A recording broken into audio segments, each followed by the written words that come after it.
많은 이 교회 그리고 많은 이 기독교 예수 그리스도를 섬기는 곳에서 사도행전 29장을 쓴다고들 하십니다. 그래서 사도행전 29장은 반드시 써야 될 우리들의 의무이고 또 우리들의 또 권리이기도 합니다. 그러나 사도행전 29장을 쓰기 위해서 반드시 선행이 돼야 될 것이 있어요. 사도행전 1장에 나오는 예수 그리스도께서 주신 그 지상명령이라고 하는 1장으로부터 비롯돼서 여러 과정이 있지만 오늘 다 같이 함께 봉독했던 이 사도행전 10장의 이 말씀을 우리가 지나지 않고서는 사도행전 29장을 쓸 수도 없고 써서도 되지 않습니다. 오늘 이 말씀은 유명한 말씀이기도 하지만 이 복음사적으로 볼 때 어마어마한 사건의 그 기록이 담겨져 있는 말씀을 저희들이 오늘 저희들의 입술로 봉독을 했습니다. 오늘 이러한 이 말씀 속에 역사가 없었더라면 오늘날 우리들이 이 자리에 나와서 고국을 떠나서 머나먼 이 태평양 이 남쪽에 처해 있는 뉴질랜드까지 와서 예수 그리스도를 우리들의 구세주로 고백하고 주님을 찬송할 수 있는 우리들이 될 수 없었을지도 모릅니다. 그만큼 아주 중요한 이 말씀을 오늘 말씀 부분에 저희들이 지금 집중할 수 있는 그런 시간이 되었는데 이 말씀을 통해서 제가 조금 전에 드린 것 말씀처럼 사도행전 29장을 쓰기 위한 그러한 필수적인 그런 과정이라는 것을 다시 한번 저는 생각을 해봅니다. 오늘 이 사도행전 10장의 말씀을 이제 다 같이 이제 봉독을 하셨는데요. 사실상 이 10장의 말씀을 보기 전에 9장의 32절 이하를 우리가 같이 봐야만 연결이 됩니다. 사도행전 9장 32절에 그때에 제가 이 성경이 아까 보니까 제 성경이 옛날 성경인가 봐요. 그래서 번역이 조금 다르지만 다 이해하실 거라고 믿고 그때에 베드로가 사방으로 두루 다니다가 루다에 사는 성도들에게도 내려갔더니라는 말씀으로 시작이 됩니다. 이 짧은 그리고 평범해 보이는 듯한 이 말씀 하나가 저의 심령을 크게 사로잡았고 이것이 저에게 참 커다란 이 도전으로 저에게 다가왔던 그런 말씀이 되었었습니다. 지극히 평범해 보이지만 이것은 평범하지 않은 그런 아주 오묘하고도 아주 깊은 영적인 의미가 이 속에 내재되어 있는 것을 우리가 발견해낼 수 있을 것입니다. 그때라고 하는 그 단어가 먼저 나오는데 그때라고 하는 그 당시로 말한다면 이제 베드로가 예수 그리스도의 제자의 그 시절을 보내고 예루살렘 교회의 담임 목사로서 섬기던 그때일 것입니다. 그리고 또한 이 성령님의 놀라우신 역사로 인해서 하루에도 3,000명씩, 4,000명, 5,000명씩 이 많은 분들이 교회에 몰려들고 회심하는 그런 역사가 있었던 바로 그때였을 것입니다. 이 기독교적인 차원으로 볼 때 이 예수 그리스도께서 이 땅에서 이 사명을 감당하시고 다시 오신다고 약속하고 떠나신 그 후에 비로소 이제 기독교라고 하는 그 곳과 이 교회에서 이 믿음으로 사람들이 몰려드는 너무나도 중대하고도 중요한 의미가 있고 또 너무나도 바쁜 시기였을 것이면 틀림없습니다. 그런데 그렇게 이 바쁘기 짝이 없고 앉아서 제대로 여기도 그렇지만 목사님들 제 시간에 밥 먹지 못하고 제대로 이 소파에 앉아서 쉬지도 못하는 그런 불철주야의 섬김이 눈에 보이진 않지만 있었기 때문에 오늘날 우리 이렇게 교회들이 존재할 수 있는 그런 힘이 될 수 있다고 나는 믿는데, 저도 언젠가 제 이 선교 일기 속에 썼던 그 고백이 소파에 앉아서 기지개 한번 키우고 싶다 하는 그런 고백을 했던 기억이 나는데, 아마 그때의 베드로의 그 상황은 기지개는 고사하고 아마 죄송합니다만 화장실 갈 시간조차 없지 않았던 시기가 아니었나 싶습니다. 그런데 그러한 때에 베드로가 사방으로 두루 다녔다는 그 말이 너무나도 저를 놀라게 했던 것입니다.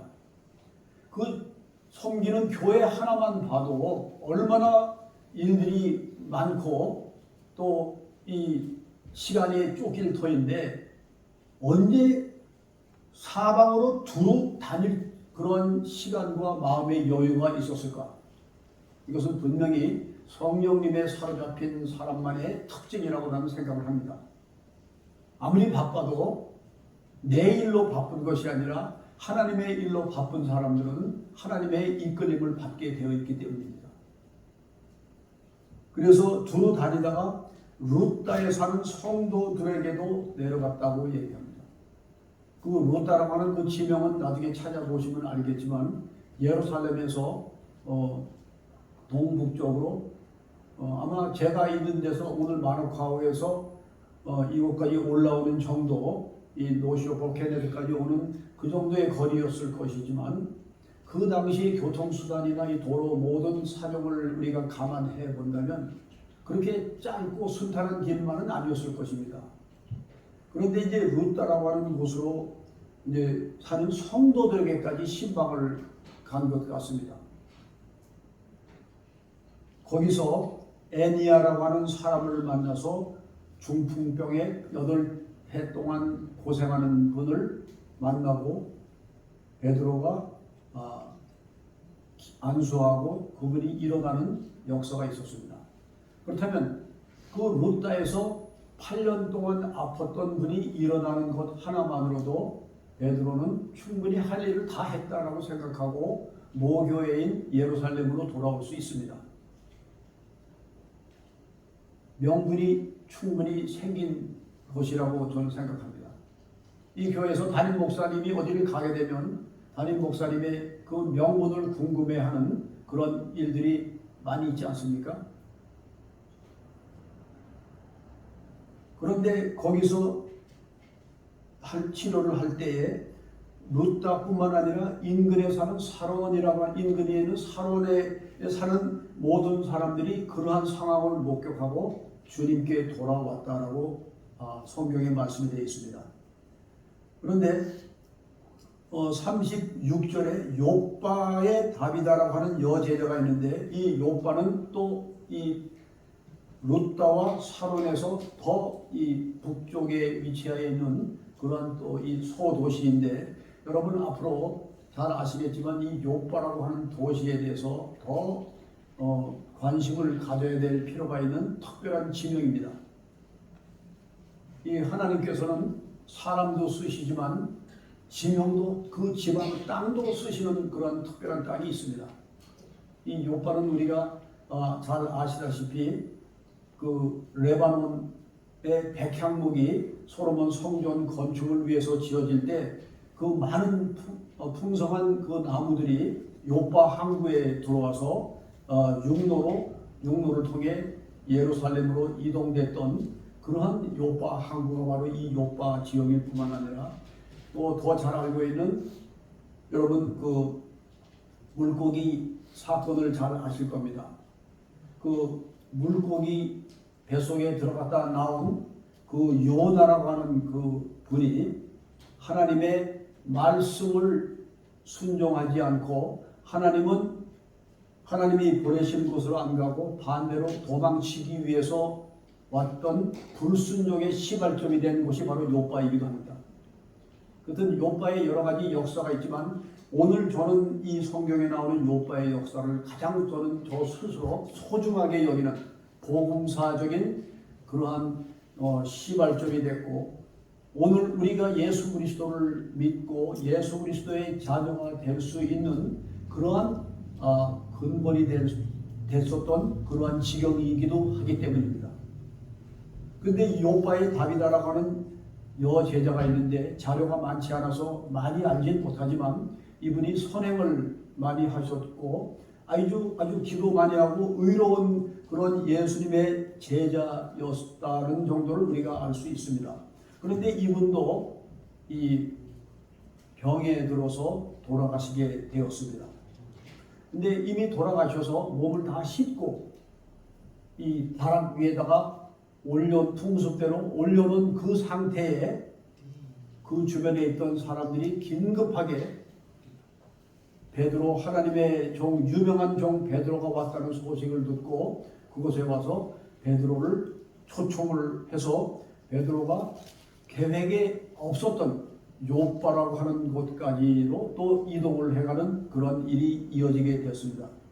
그래서 그곳에 와서 지체하지 말고 와달라고 간청을 했는데 사실 이미 돌아가셔서 몸까지 다 깨끗하게 씻어놓고 옆에 누인 그 분을 놓고 도대체 뭘 해달라고 아무리 위대한 하나님의 종 베드로이지만 참 이해할 수 없는 상태지만 베드로는 지체하지 않고 요바로 달려갔습니다.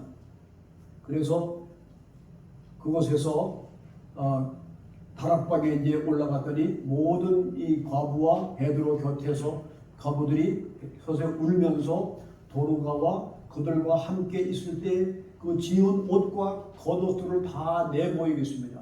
그런 걸 보면서 이분이 생전에 특히 과부나 외로운 분들을 위해서 많이 헌신하고 구제 활동을 했을 것이라는 것을 우리는 알 수 있을 겁니다.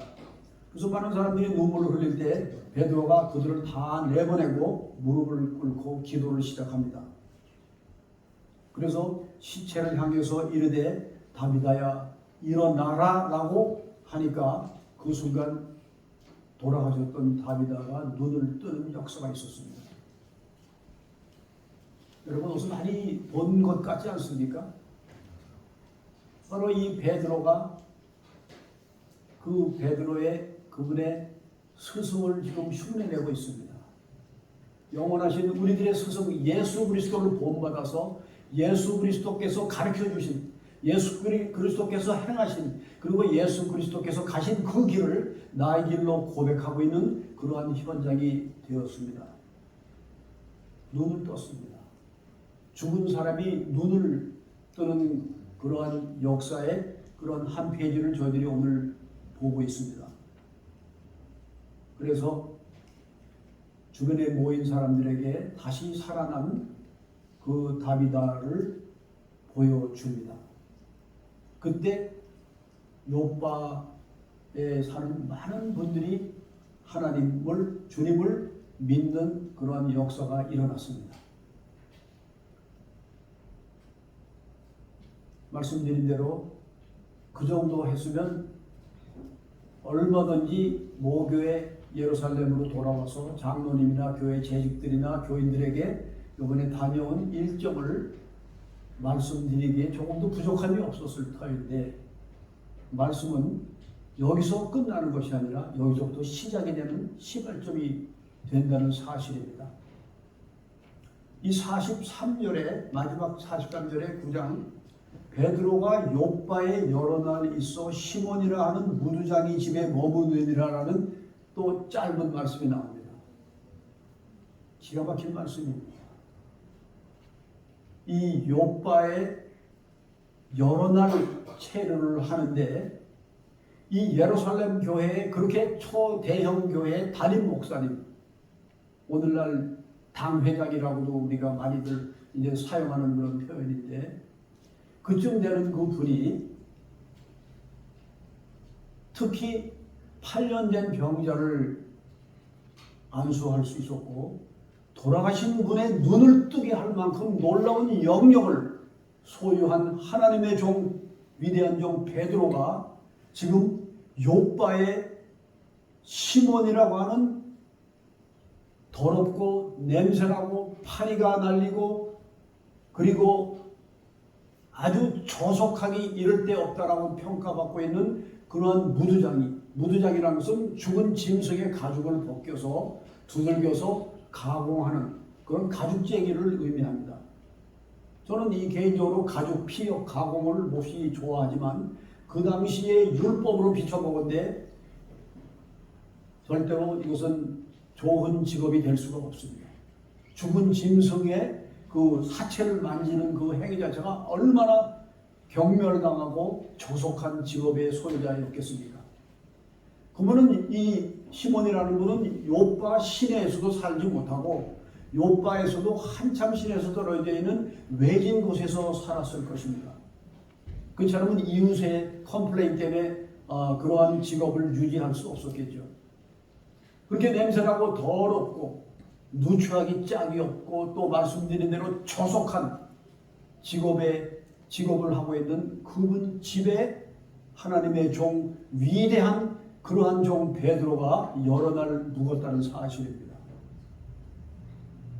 참 이런 분은 이 5성급 호텔에서 묵게 해도 조금도 부족함이 없을 만한 그러한 분이었는데 이러한 곳에서 여러 날 묵었다는 것 자체가 얼마나 의미심장합니까? 이 성경 말씀을 우리가 한 단어 한 귀절도 놓쳐서는 안 된다는 그런 생각이 지금 다시 한번 듭니다만, 그러면서 오늘 아까 다 같이 봉독한 10장으로 이제 넘어옵니다.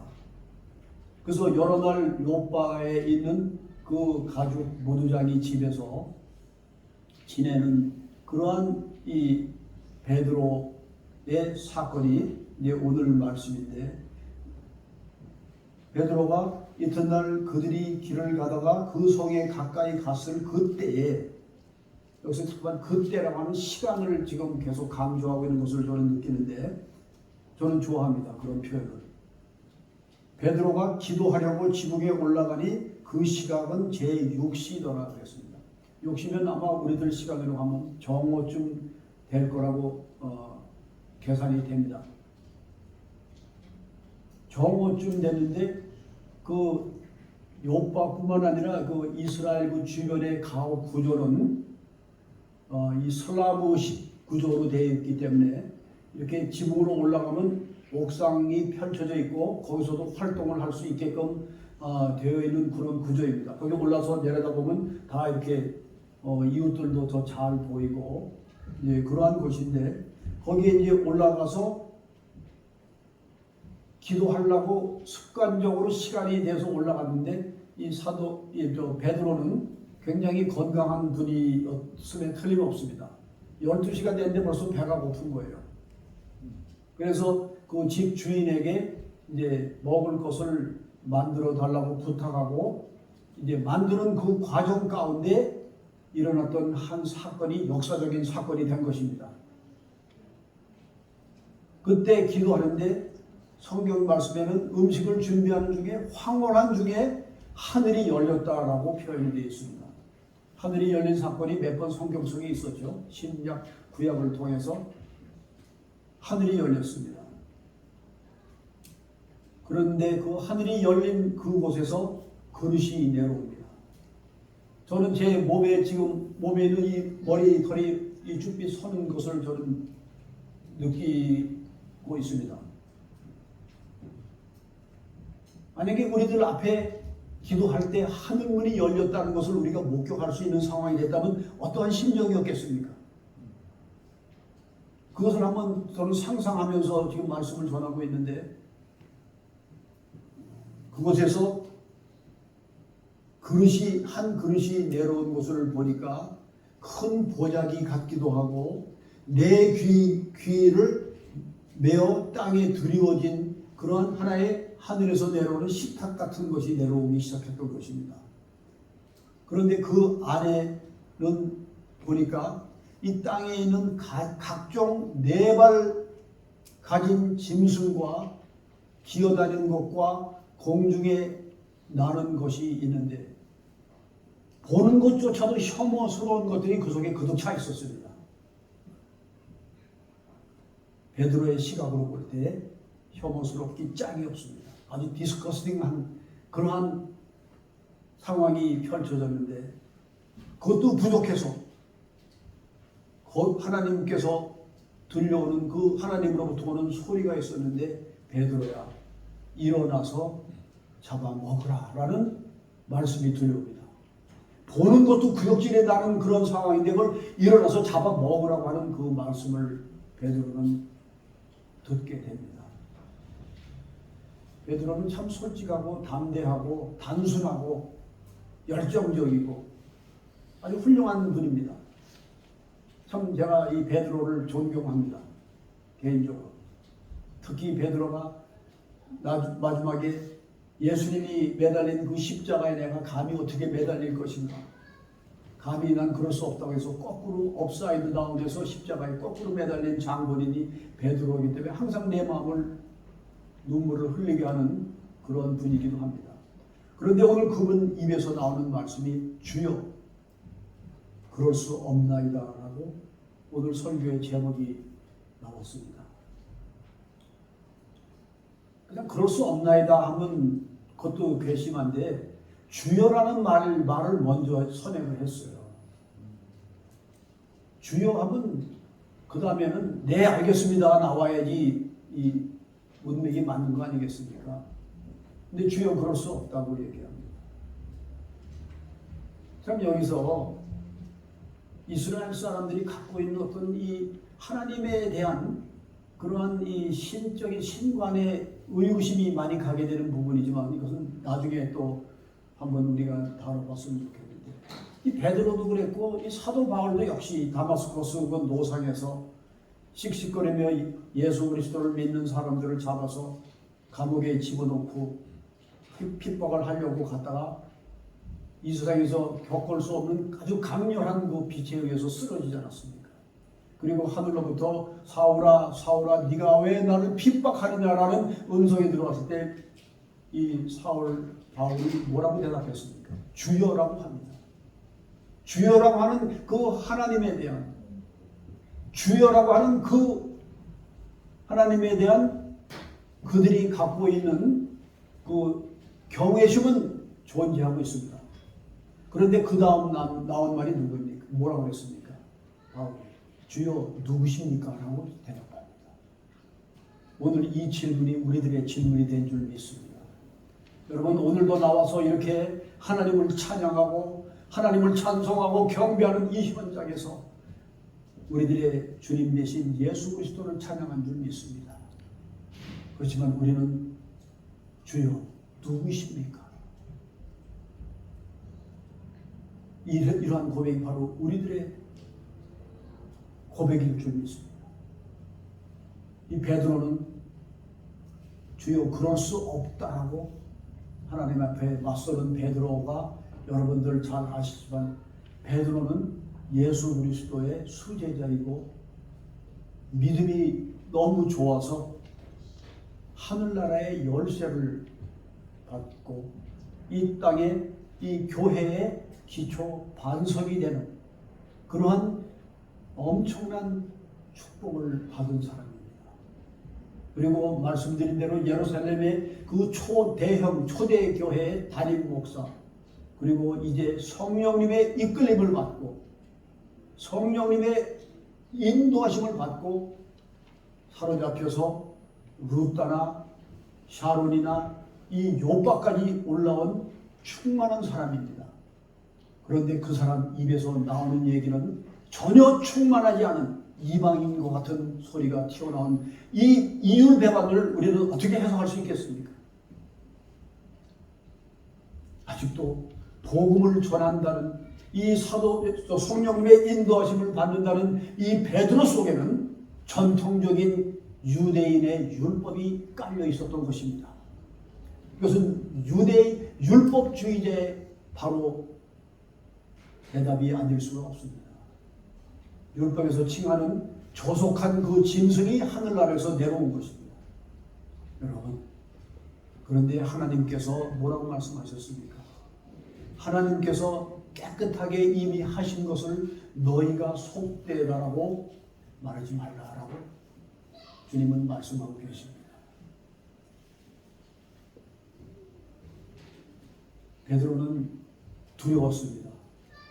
이렇게 해석할 수 없는 아주 이상한 환상을 보고 난 후에 이 뜻을 알고 싶어서 우리도 밤에 잘 이해할 수 없는 꿈을 꾸면 며칠 동안 그 꿈이 무슨 뜻인가라고 생각을 하고 걱정을 할 때도 있었을 것입니다. 베드로는 무슨 뜻인지 참 의아했습니다.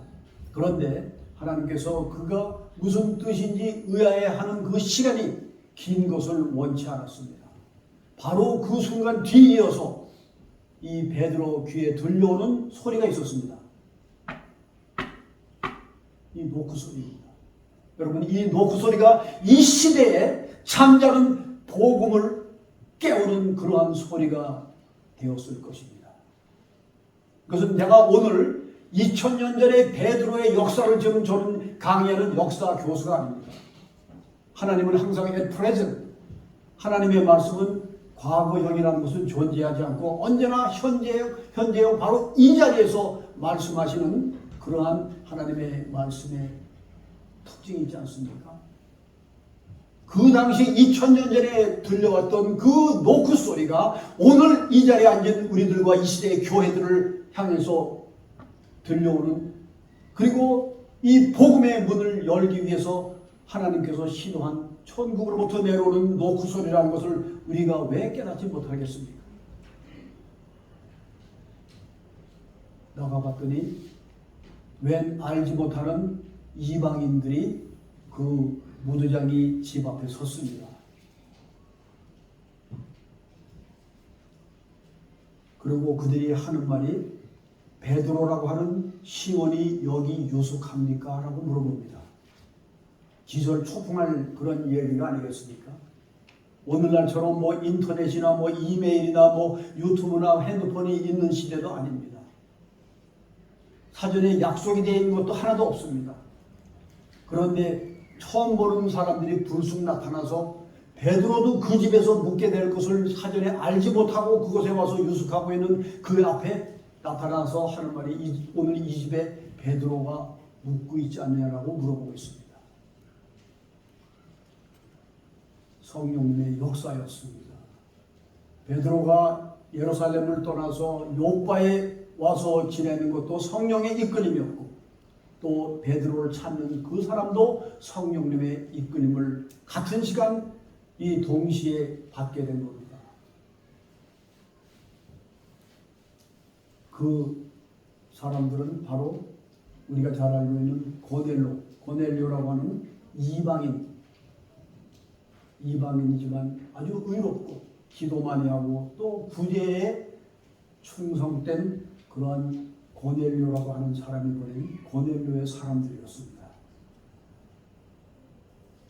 의아하는 베드로에게 성령님께서 바로 말씀하십니다. 조금도 염려하지 말고 내가 보낸 사람이니까 안심하고 따라가라고 베드로의 등을 밀어줘서 베드로는 요바에서 드디어 고넬료가 묵고 있는 북단 사마리아까지 올라갑니다.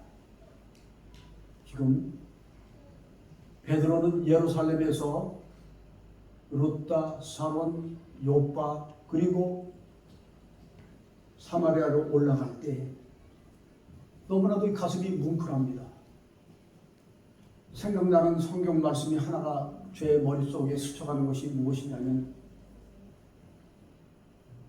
너희가 성령이 너희들에게 임하시면 너희가 권능을 받고 예루살렘과 유다와 사마리아와 땅끝에 이르러 나의 증인이 되리라 하는 그 음성이 들려옵니다. 이 하나님의 종이 가는 곳에 복음이 갔습니다. 예루살렘에서 루다라고 할 때 복음도 루다로 올라갔고 루다에서 샤론과 요바 그리고 이제 더 나가서 그 시절의 땅끝이었던 사마리아로 성령님께서 베드로를 이끌어 가실 때 복음은 어느 사이에 그 높고 분주했던 그 완고했던 예루살렘의 벽을 넘을 수 있었고 예루살렘에서 유다와 사마리아로 복음이 넘어갈 수 있는 그런 역사의 현장이 된 것입니다. 그래서 결국은 복음이 사마리아까지 올라가는 그런 역사를 우리는 보게 되었습니다. 그런데 여기서 우리가 중요한 것을 하나 빼놓을 수 없는 것이 있습니다.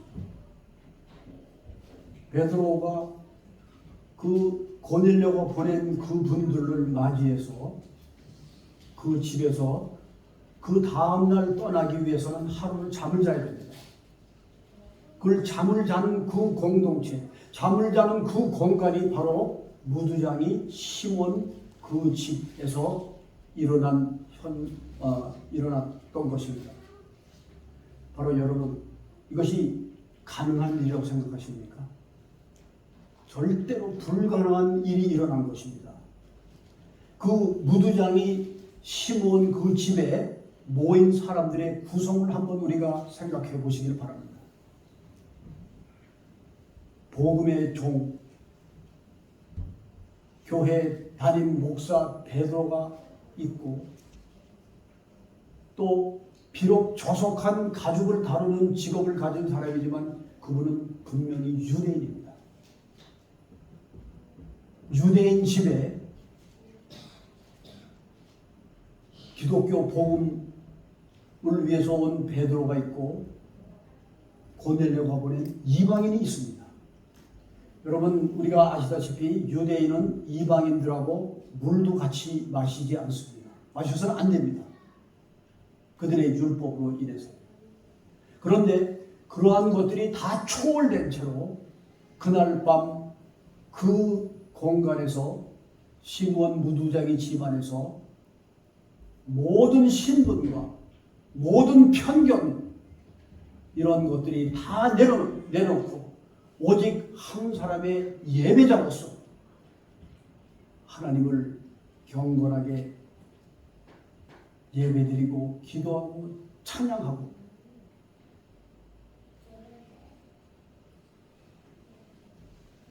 잠을 잘 수 있는 그러한 역사가 이 지상에서 일어났던 것입니다.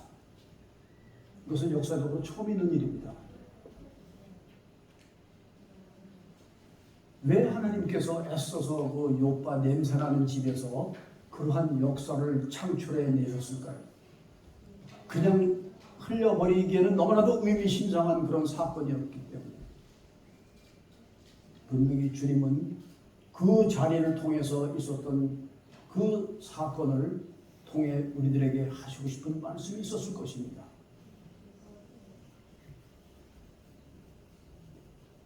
유대인 집에서 이방인과 이 복음을 전하는 베드로가 다 같이 편만하고 공정한 동등한 예배자로서 누가 누구를 절대로 비판하거나 비난하거나 평가하는 그런 일이 없이 다 경건하고 존중받아서 한 마음으로 오직 예수 그리스도를 경배하고 찬양하고 예배하는 그러한 예배자로서 그들이 모였다는 것입니다. 숫자로 따지면 오늘 이 자리에 모인 분보다도 훨씬 더 적은 숫자였을 것이지만 그곳에서 하나님은 말씀하고 계셨습니다. 내가 원하는 예배라. 저는 수년 전에 저는 이제 폴리네시안 사람들을 뉴질랜드에서 30년 동안 담임 목회도 하고 선교도 하면서 그들을 통해서 결국은 하나님께서 폴리네시아뿐만 아니라 멜라네시아의 문을 열어주셨는데, 멜라네시아는 21세기 선교 이 교회의 마지막 남은 숙제라고 저는 단언합니다. 왜냐? 그 속에 주님을 모르는 영혼들이 그렇게 많은데 우리는 오늘도 이곳에서 우리들만의 예배로서 하나님 앞에 다 했다고 고백할 수 없습니다. 왜냐하면 우리들의 예배의 목적이 무엇이고 우리들 공동체로 불러주신 하나님의 섭리와 뜻이 무엇인가를 안다면 우리는 오늘도 잠을 못 잘 수 있습니다. 잠을 이룰 수 없습니다. 그러한 영혼들이 지금 그곳에 얼마나 많이 있는데 주님께서 그곳을 불러주셔서 멜라네시아에서 마지막 승부를 걸기 시작했고 아직도 승부 중입니다. 지난달에도 이제 다녀와서 목사님도 이제 바로 뵙고 또 좋은 시간이 됐었습니다만 그 오지를 이제 가서 예수 그리스도 외에는 다른 구원받을 이름이 없다는 것을 반드시 알려서 그리고 우리를 창조하신 나를 낳아준 아버지와 어머니를 모르는 것도 참 비극이지만 나를 창조하신 창조주가 누군지조차 모르고 오늘 아침에 제가 저희 교회에서 설교했던 것이 이제 광야에서 하나님께서 성막까지 다 허락하시고 이제 10계명까지 다 주시는 그 상태까지 왔는데 그 리더 모세가 그들이 계산했고 그들이 기대했던 그 시간 안에 돌아오지 않았다고 그 사회를 참지 못해서 바로 등을 돌려서 금으로 황금 송아지를 만들고 우상을 만들고 우상을 경배하는 그러한 아주 처절하고도 처참한 그런 신앙관을 보였던 그 이스라엘 사람들과 같이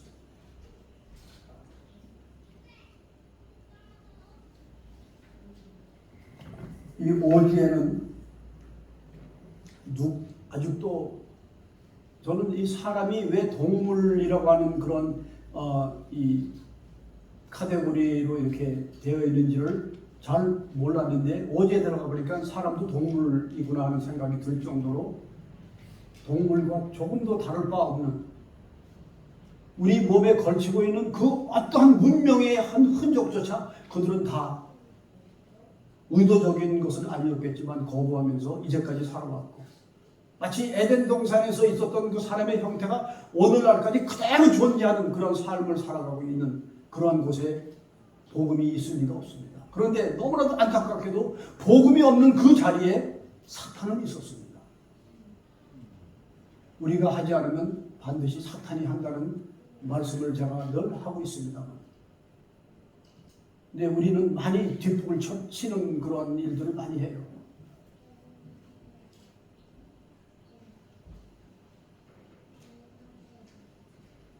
그 오리를 이제 향해서 가는데 늘 들어갔던 그 해안이 있는데 그 해안으로 그날따라서 배를 들이대고 싶지 않았습니다. 이 사탄이 뻔히 우리가 걸릴 된다는 것을 알고 있습니다. 우리들의 습관을 너무 잘 알고 있기 때문에 저는 그 사탄에게 혼란을 주고 싶었어요. 그래서 발라파이 해변으로 늘 우리들이 이 엔진 모터를 대는 것을 급하게 방향을 바꿔서 반대편에 있는 콜로이아 해변에다가 배를 대라고 제가 그렇게 지시를 했습니다. 비록 가는 목적지는 멀지만 거기에 대한 이유가 있었습니다. 그로부터 8개월 전에 저는 한 대제사장을 겨냥하고 들어갔다가 제사장의 그 큰 전략, 쉽게 말해서 그들이 지내는 그 이블 세크리파이스에 밀려서 우리 사역자 19명이 눈물을 흘리면서 도망쳐 나왔던 그러한 기억이 있습니다. 8개월 전에. 그래서 8개월 동안 목에서 피가 나도록 기도하고 그 사람 이름을 부르고 또 불렀습니다. 그리고 그 8개월, 그때 8개월이 되어서 이제 들어가는 그런 기회였기 때문에 해변도 우리가 바꿨습니다. 인천 상륙작전처럼 이 허를 찌르기 위한 그런 의도였었을 것입니다. 그리고 우리가 들어가기 전에 원래 저는 어떤 동선도 사전에 밝히는 법이 없습니다. 신문에 내는 적도 없고 갔다 와서는 모르겠지만 밝혀서는 안 된다고 저는 생각을 합니다. 뭐 사역이 어떻다 막 이렇게 얘기하는 것도 저는 위험한 일이라고 생각하니까요. 그렇지만 그때는 제가 사전에 우리가 간다는 걸 다 밝혔습니다. 한 3개월 동안 다 그 이 산악 구석마다 다 알려도록 소문을 다 냈습니다. 그 이유는 8개월 전에 놓쳤던 대제사장을 잡기 위한 하나의 전략이었기 때문입니다. 그래서 그곳에 이 복음하고 전혀 상관없는 문화의 어떤 축제와 서로 교류와 만남을 위해서 우리가 들어간다는 것을 알렸습니다.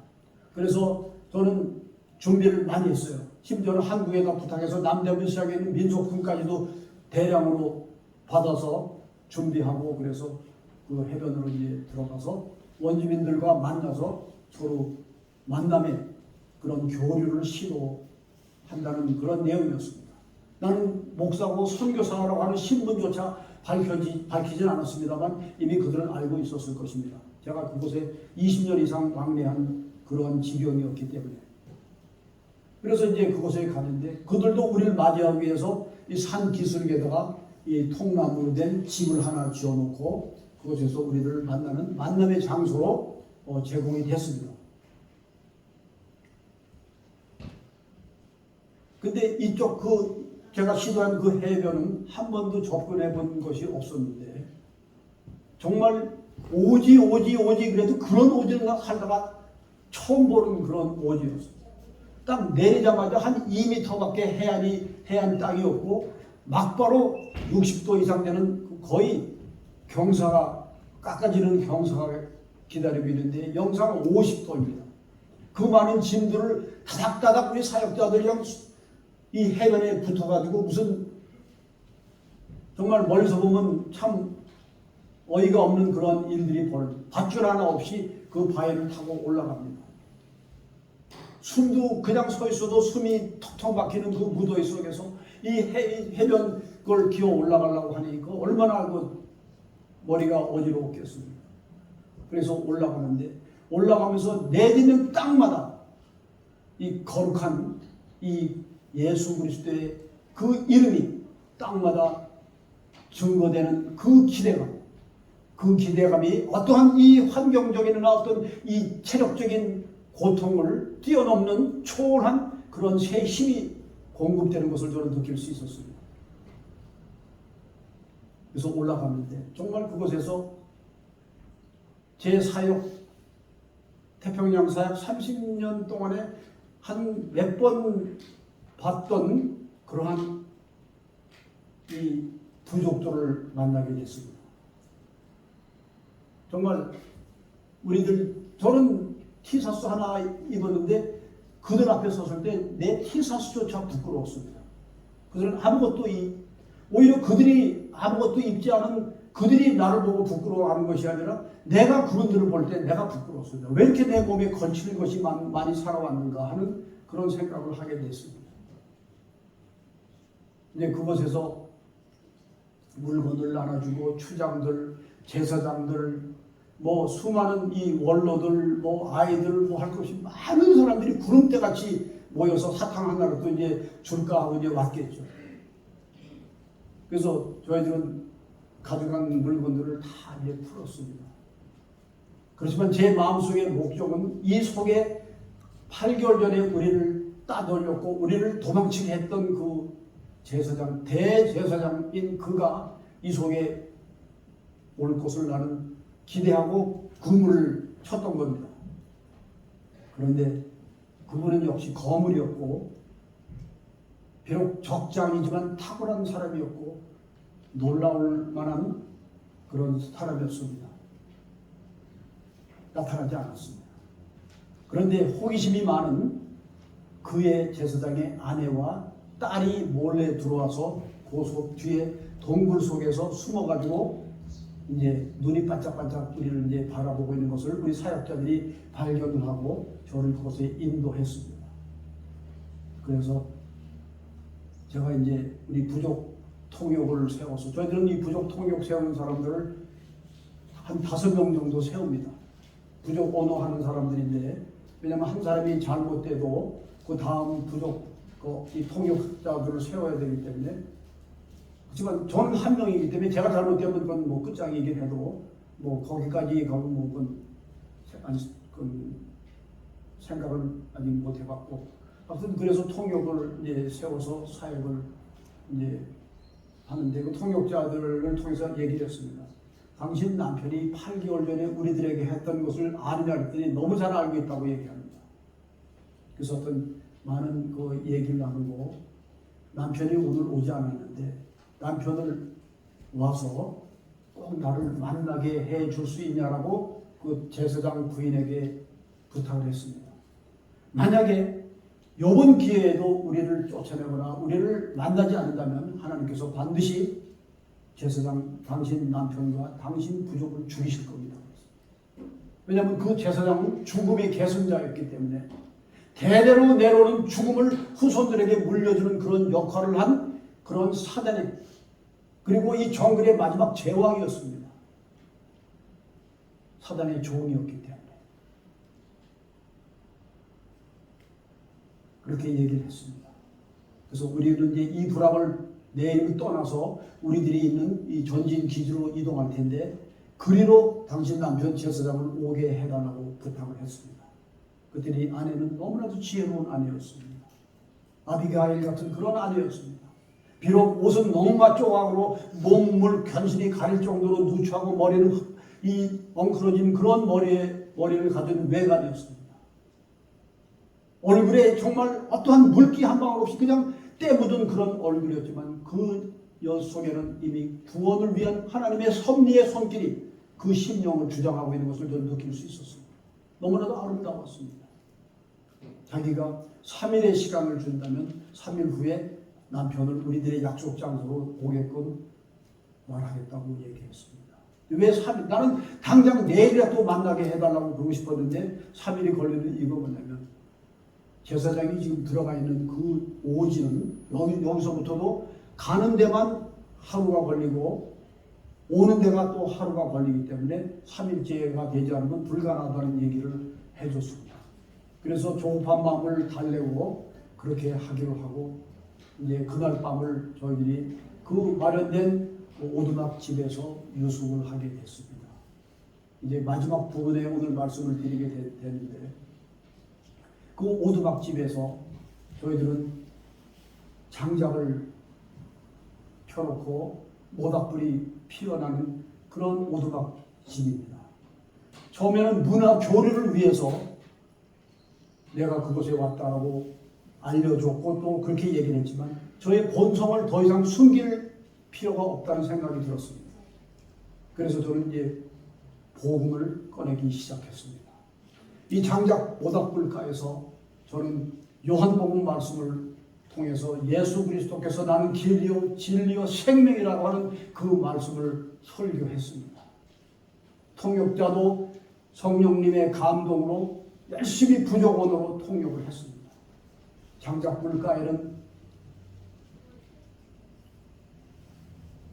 잘난 선교사 저도 있었고 또 우리 사역자 중에 물론 한국 분들은 한 분도 없습니다만 사역자 중에는 국가 대표 농구 선수 출신도 있고 간호사도 2명이 있고 또 현직 경찰이지만 우리 사역자로서 휴가를 내고 그 수사관인데 휴가를 내고 우리 이 미션 팀에 합류한 사람도 있고 아주 다양한 사람들이 우리 팀에 있습니다.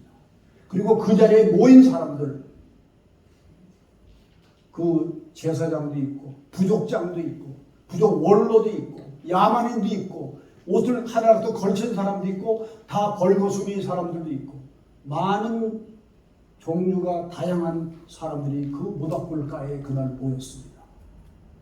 그런데 그날 밤 모닥불가에서 예수 그리스도의 이름이 선포됐고 성령님이 그 자리에 개입하시고 운행하는 그 순간 모두 다 주님을 찬양하는 그들 모두가 다 예수 그리스도를 찬양하는 거룩한 한 사람의 예배자로서 그들이 변해 있었습니다.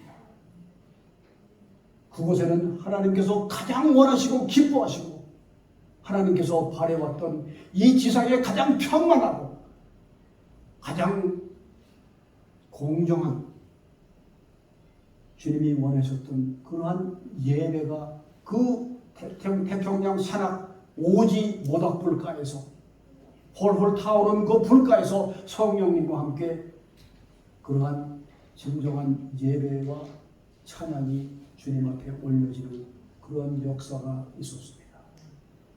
바로 그 자리가 2000년 전에 사도 베드로가 요빠 무두장이 그 집 맺다는 그곳에서 이방인과 같이 공정하고 평안한 그런 예배자들이 되어 하나님을 예배했던 그 역사가 바로 오늘 이 시대에 똑같이 일어나고 있었던 것입니다. 아무도 모를 것입니다. 누가 알겠습니까? 그날 함께 하신 하나님밖에 모르시는 그러한 예배였지만 그 자리에 모인 사람들은 모두 예배자의 진정한 기쁨을 느낄 수 있었습니다. 진정한 잃어버렸던 그러나 언제나 갈구했던 행복감을 그들은 체험할 수 있었습니다. 여러분들에게 질문합니다. 여러분들 주일날 교회 와서 예배를 드리고 진정한 예배자의 그 기쁨과 행복을 여러분들 체험하고 계십니까?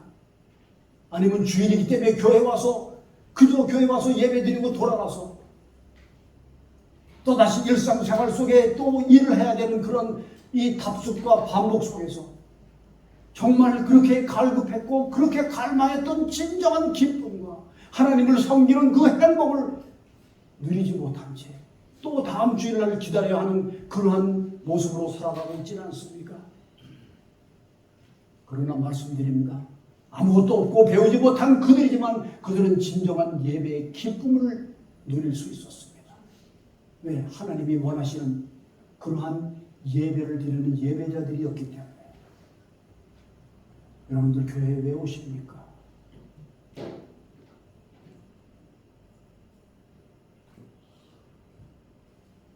주여 그럴 수 없나이다. 아직도 우리들 속에 다 하나님 앞에 헌신하고 드리는 것 같지만 아직도 무언의 그 소리 그 무엇인가가 주님 앞에 그럴 수 없나이다라고 주님과 서로 맞서는 그런 부분이 혹시 있지 않은지, 아직도 불순종의 그런 쓴뿌리가 존재하는지를 우리가 돌아볼 수 있는 그런 계기가 됐으면 좋겠습니다. 예배자는 누구를 절대로 정죄하거나 비판하지 않고 평가하지 않습니다. 오늘 이 뒤에 현수막에 있는 저 joy와 이 love와 peace, 성령의 열매인데 이러한 성령님이 우리를 이끌어가고 계시다면 우리는 어떠한 누구도 소중하게 생각할 수 있고 감사하고, 특히 나를 섬기는 하나님의 종에 대한 그 감사함은 너무나도 지금 이 시대가 잃어버린 그 부분 중에 하나입니다.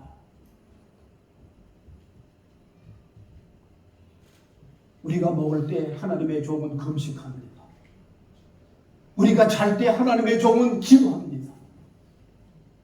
오늘 아침에 설교할 때 베드로의 이 모세의 그 기도에 제가 울었습니다.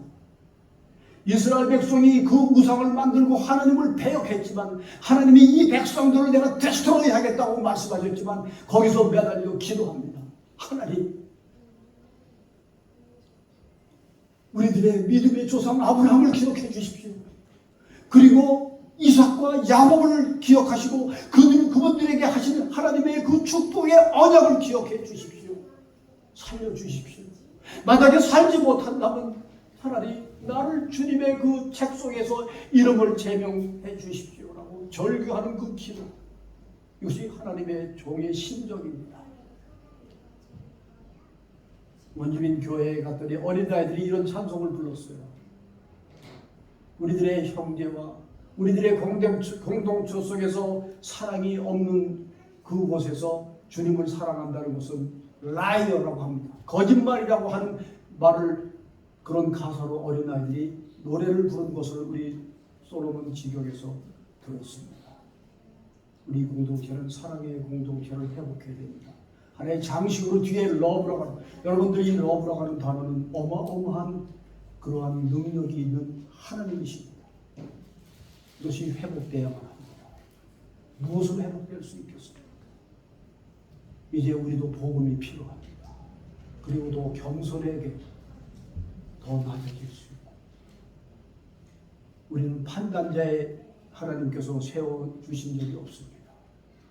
우리는 다 공정한, 편만하고 공정한 이 지상의 한 예배자로서 하나님께서 부르셨고, 이 교회 공동체나 또 세우신 종은 이를 위해서 하나님께서 쓰시기 위하여 부르신 기름 부은 그러한 섭리가 있음을 우리가 이해할 수 있어야만 합니다. 주여 그럴 수 없나이다. 이 언어는 우리들의 결코 언어가 될 수 없습니다. 기도하겠습니다.